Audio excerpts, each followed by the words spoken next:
संत नरसी मेहता भगवान श्री कृष्ण के परम भक्त थे। वे सदा उनके गुणगान में लीन रहते, भजन गाते और प्रभु के प्रेम में डूबे रहते थे। नरसी जी को विशेष रूप से केदार राग अत्यंत प्रिय था। जब वे इस राग में भजन गाते तो उन्हें ऐसा अनुभव होता मानो वे स्वयं श्री कृष्ण से मिलन कर रहे हों। श्री कृष्ण भी जब नरसी का केदार सुनते तो प्रसन्न होकर उनके भजन में रम जाते। एक ब्राह्मण उनसे विनम्रता से पूछा, नरसी भाई, मेरी बेटी के विवाह का समय निकट है।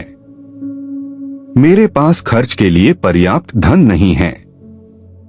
सुना है आप भगवान के सच्चे भक्त हैं, कृपा कर कुछ सहायता करें। नरसी जी बोले, कितनी राशि चाहिए तुम्हें? ब्राह्मण ने बड़े संकोच से कहा, 500 रुपए। नरसी जी तत्काल एक साहूकार के पास गए। साहूकार ने नरसी जी से बोले, नरसी, बिना किसी गिरवी के मैं तुम्हें पैसा नहीं दे सकता। कुछ मूल्यवान वस्तु गिरवी रखो। साहूकार चालाक था। उसने नरसी की प्रसिद्ध केदार राग के बारे में सुना था। उसने कहा, अगर तुम चाहो तो अपना केदार राग गिरवी रख दो। नरसी शांत स्वर में बोले, ठीक है, मैं अपना केदार राग गिरवी रखता हूं। बस उस ब्राह्मण को आवश्यक धन दे दो। साहूकार ने शर्त रखी कि जब तक पैसा और ब्याज वापस न किया जाए, नरसी केदार राग में भजन नहीं गा सकेंगे।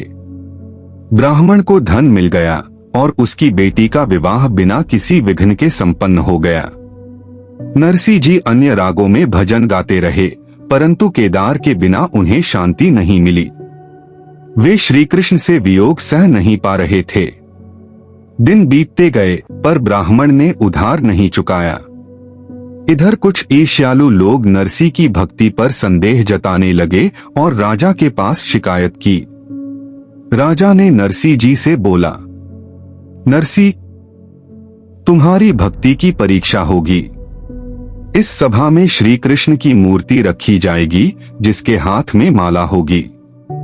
यदि तुम्हारा भजन सुनकर वह मूर्ति जीवित होकर तुम्हारे गले में माला डाल दे, तभी तुम्हें सच्चा भक्त माना जाएगा। नरसी ने शांत स्वर में बोला, जो श्री कृष्ण की इच्छा होगी वही होगा। नरसी ने मूर्ति के सामने बैठकर भजन आरंभ किया। समय बीतता गया, मूर्ति स्थिर रही। सब लोग उपहास करने लगे।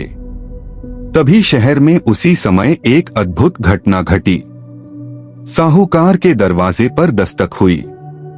साहूकार ने बोला, कौन है?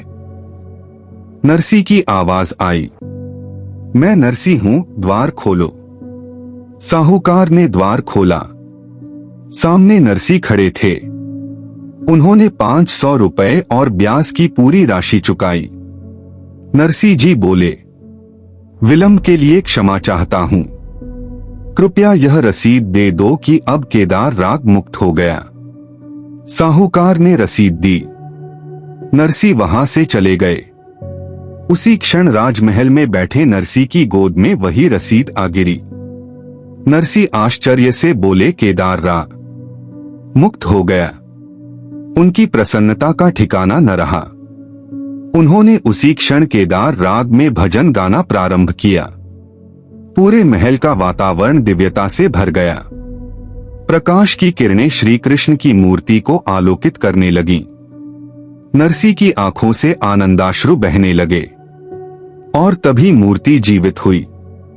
श्री कृष्ण ने आगे बढ़कर नरसी के गले में माला डाल दी। सभा में सभी आश्चर्य और श्रद्धा से जय श्री कृष्ण, जय नरसी भक्त। श्री कृष्ण ने प्रसन्न होकर नरसी को दर्शन दिए और फिर प्रकाश में विलीन हो गए। इस प्रकार संत नरसी मेहता की भक्ति सिद्ध हो गई, सच्चे प्रेम और निस्वार्थ भक्ति का प्रतीक बनकर। आपको यह वीडियो कैसा लगा प्लीज कमेंट सेक्शन में जरूर बताएं।